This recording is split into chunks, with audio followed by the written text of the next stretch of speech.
Guys, please do not let the sweater fool you. It is hot in here. And that's because NXT Heatwave just came and went and just burned everything. I mean, like, this is a like Mr. Beast style fake set. My house is burned down right now thanks to NXT Heatwave.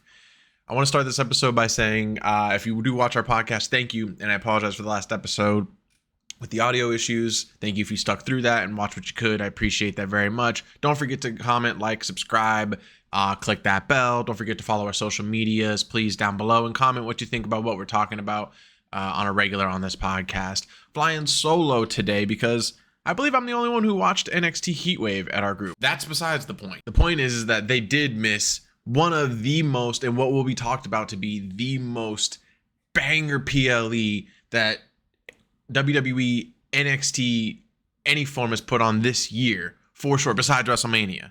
People are already talking about it, and if you've seen the PLE, you would know why. They put on every single match. It was almost like Dana White was in there giving 50K bonuses or something. Every single match was like an indie banger, going crazy from start to finish. Let's talk about the jump off of the PLE. First of all, they do it right over on NXT. They start up the show with the pre-show jump off, and they have a match on the pre-show.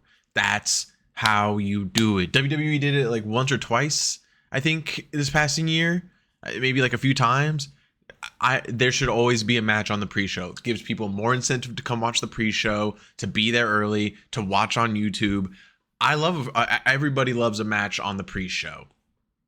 That being said, JC Jane who's her teammate? JC Jane and Jasmine Nix. Jasmine Nix, you were quite irrelevant in this whole thing, I gotta be honest with you. But Ariana Grace and Carmen Petrovic, the Canadian hometown heroes, you start off making the hometown happy. Right off rip, get them excited. That's a booking genius right there. Get them off their feet. Let their hometown heroes get a win right off rip. It doesn't, you focus too hard on your hometown hero having to be the champion who wins, or some guy who's not the champion becoming champion. You just got to give the hometown hero a win. And that's what we got with Ariana Grace and Carmen Petrovic. Ariana Grace, right below Chelsea Green, pretty much the same character. Love it. Love to see her win, and the immediate breakup of the tag team right afterwards. And then the thermometer, it just keeps going higher. It just keeps building, because the first match, the actual first match for the PLE, Oba Femi Wesley. Music hits and you're like, is this Wesley for real coming right now for the first match? First match, Oba Femi Wesley, which on paper and physically is a banger match every single time you write it. Oba Femi can do whatever he wants physically to Wesley, and Wesley has a ginormous target that he gets to climb around and jump at and do stuff to. It's always a recipe for fun when those types of dudes are going at each other. That being said, nobody in that weight division is stopping Oba Femi, okay? Oba Femi is the equivalent of a dude who just came into cruiserweight and said, I don't care what I weigh, I'm crushing all you guys.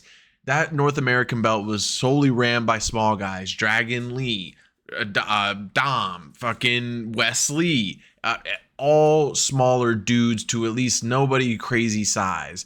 Then Oba Femi came in and said, nah, I'm changing that game. Some of the bigger highlights in that match, all from Oba Femi. Because all he has to do, shouts out Wesley for making Oba Femi look so good, and really showed Oba Femi, like, all these matches had to have gone at least 20 minutes, at least, if not up to 30 each. They were long matches, and it shows for some of these guys cardio, which is what you need to keep on putting a good match. If you're gassed by 15 minutes in the match and you got another 10 minutes of segments you got to do, bud, hey, you can't be botching because you're gassed.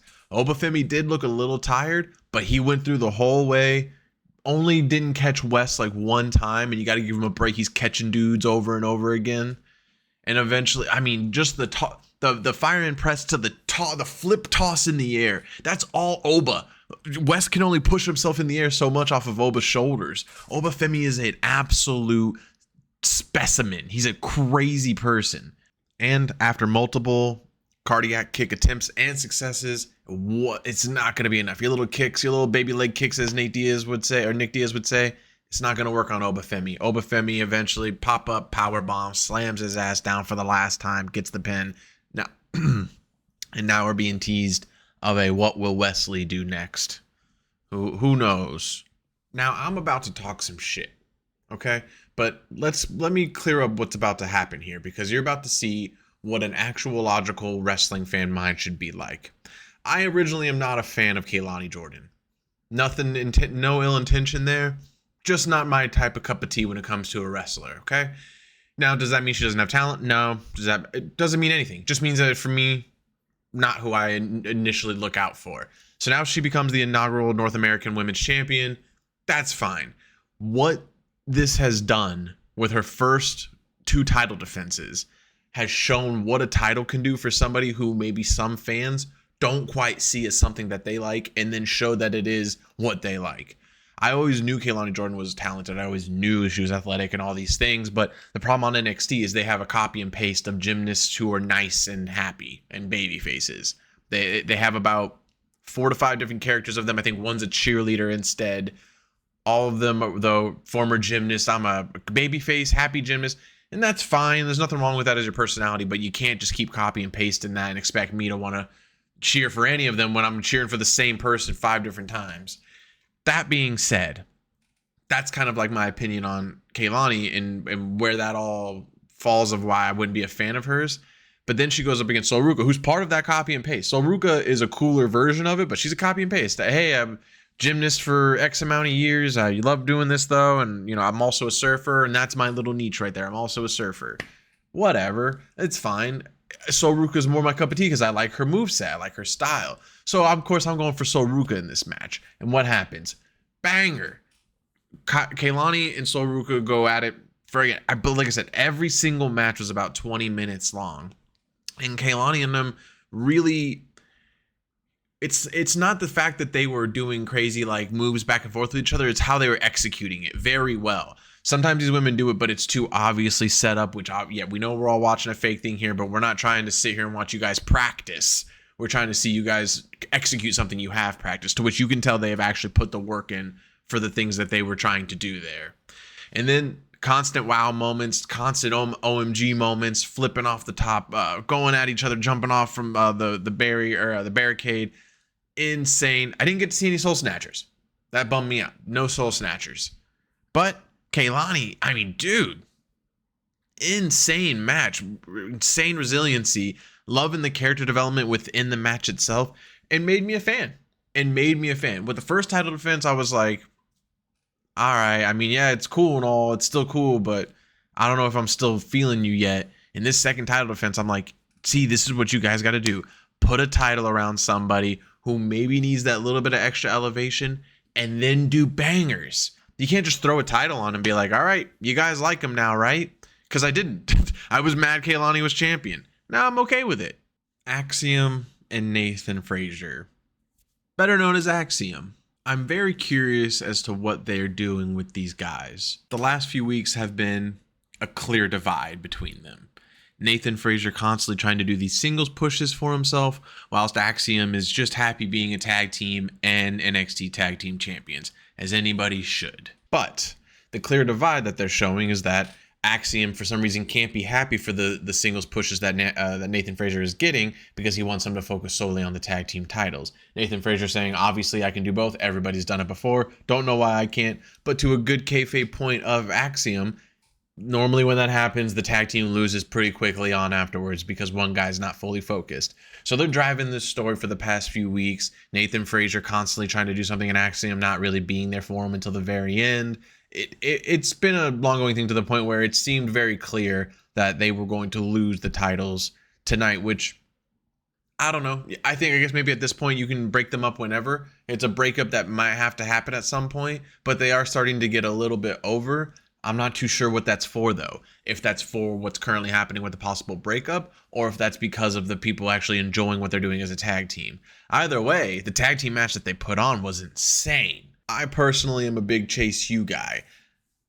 I like the attitude. I like that they were censoring F words before The Rock even came back. I like that they were just throwing out the F words and just censoring them. I love everything that Chase U does. I like their gimmick. I like their characters. I don't like what they're doing with Ridge Holland right now. I don't understand, but that's just because I do not like Ridge Holland. That being said, crazy back and forth, tons of high flyer moments, and Duke is just the most entertaining guy without having to be high flying. All those guys are doing crazy stunts off the top ropes, and Duke's coming in and just hitting his moves. He is a classic 5 moves of doom type of guy, and it works out so well. Uses his power perfectly and safely. What a good wrestler to make a great match. You swear Chase U has it. You swear they have it.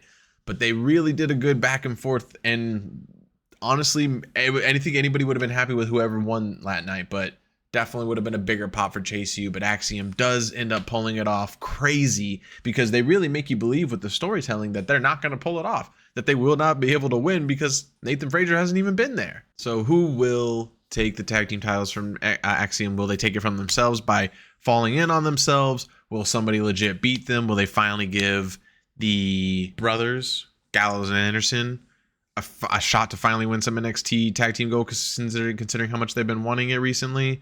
Or anybody else who could literally take over that tag team division. NXT Women's Champion Roxanne Perez beats Lola Vice. Listen, it's no secret here that I'm not a fan of Roxanne Perez, and I'm an even less fan of Roxanne Perez as a heel. It doesn't work. I don't think she's into it. I don't believe it, and I don't care for it. But what a match. There's something I'm able to put aside things that I don't like when I see something I like, and what a match between them. Lola Vice ends up losing via, was it like 3 pop rocks in a row? So with something like that, it doesn't matter that she ended up botching one by accident. She hits 3 pop rocks on a row right on Lola Vice, and it's crazy. Lola Vice took a pop rocks on the announce table and it didn't break. I mean, that's going to war. Them bitches went to war.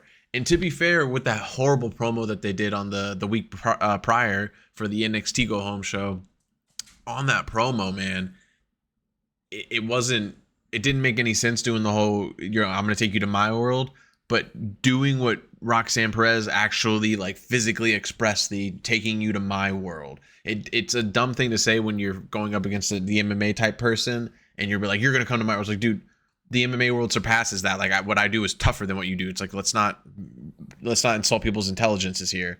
But you know, that's how you show it. Like, oh yeah, well, let's see you take like 5 pop rocks in a row, one on a table, you know? So Roxanne Perez does defend and retain her title. I wonder who they're going to do next at this point. And again, this is maybe a little bit of what I was talking about earlier. Somebody who, now that she has the title, she's had it for a while. Now maybe it just needs a run. And with her run, so what's interesting about wrestling, there's a lot of different forms of things that can help out and sometimes hurt. And it's all in time frames, right? You get that championship. If your first few defenses may not be what people are looking for, but then the run itself starts to be like interesting people. So now I am interested to see how far they're going to take this run. I'm going to assume they're going to take Perez all the way to the next Stand and Deliver, I would guess. And before I talk about the men's main event, I want to talk about just how great it is when NXT is able to go outside of the Florida area.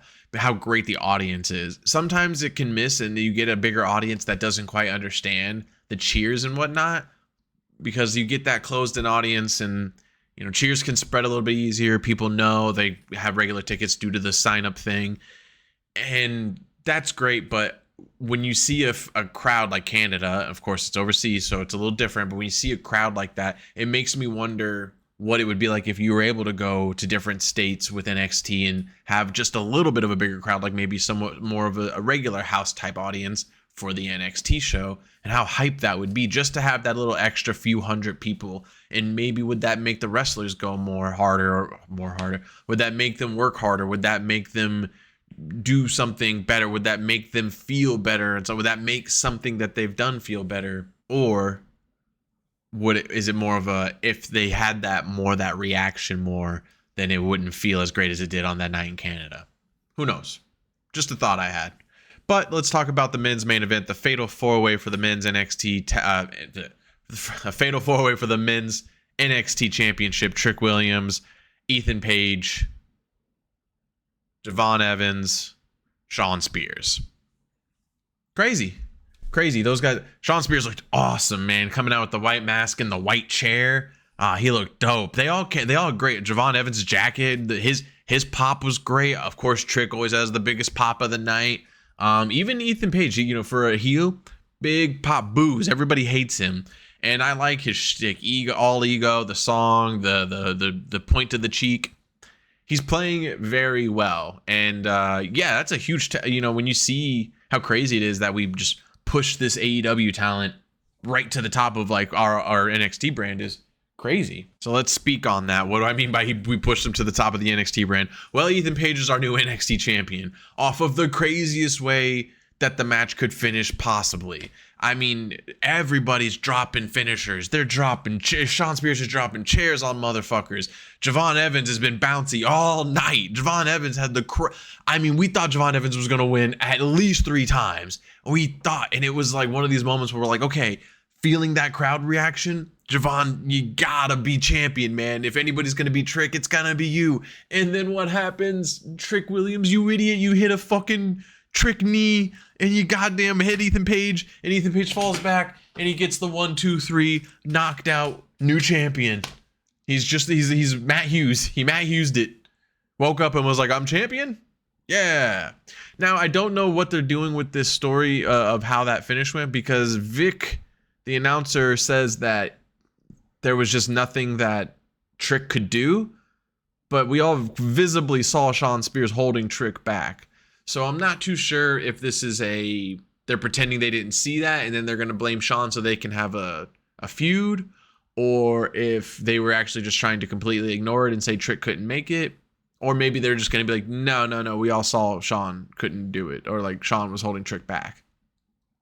Either way, what a showcase for all those superstars involved. And now every single one of those guys just got elevated in every single way, shape, and form. Trick doesn't even need the NXT title. My thoughts were that I thought that Oba would drop it, the North American, then come over and fight Trick for the NXT at that point.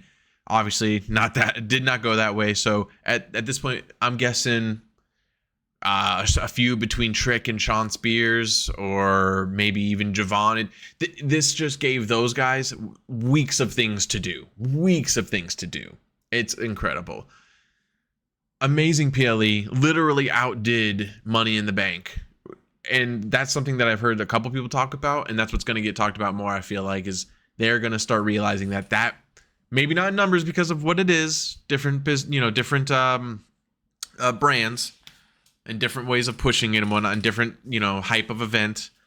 But they're going to see that when it comes to what those guys did entertainment-wise, professional wrestling-wise, Heatwave outdid Money in the Bank, undoubtedly. And let me just say via their announcement, so excited for Bad Blood coming to Atlanta in October. Bad Blood pay-per-view is amazing. I was just watching things about the Bad Blood PLE with the Undertaker, and I mean, all those PLEs that were always good. It just makes sense, and it adds another element of a Vengeance PLE to finish things off, like an actual definitive PLE to finish things off, or even start some shit. Who's trying to start some shit right now? Thanks, guys, for hanging out with me today to cover NXT. And if you like this, then maybe we'll just do a little side episode where I cover NXT myself for you guys. We can just focus on Raw and SmackDown and PLEs over on Kayfabe, and we'll do same thing here. Just be Kayfabe still, just me covering NXT for you guys. But we'll see. Thanks, guys, for watching this episode. Please like, comment, subscribe down below. We'll see you next week on Growing Up Kayfabe.